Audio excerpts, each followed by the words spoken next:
আসসালামু আলাইকুম। তাওসিফ ব্লগে আপনাদের সকলকে স্বাগত। আবারও চলে আসলাম আপনাদের সাথে কথা বলার জন্য। আজকে আমাদের বিষয়টা হচ্ছে আমাদের এই বন্যা পরিস্থিতির আরেকটা ধাপ। সেটা হচ্ছে আমি একটু আগে খবরে দেখলাম, সময় টিভিতে দেখলাম, সেটা হচ্ছে তিস্তা নদীর পানি বিপদসীমার 10 সেন্টিমিটার উপর দিয়ে প্রবাহিত হচ্ছে।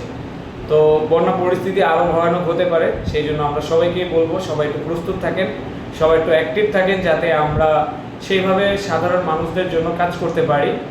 আর আরেকটা কথা হচ্ছে আমাদের যে থটস অফ বিল্লাল ভাই, আপনি যেই কথাটা বলছেন 1 কোটি টাকা আপনি অনুদান দেবেন বা 1 কোটি টাকা আপনি এটা করবেন, আসলে ভাই কেন এরকম করতেছেন? আপনি কি ভাই, এই বিক্রি করে ওই বিক্রি করে এটা সেটা এরকম করে এরকম কি বোঝাতে চাচ্ছেন?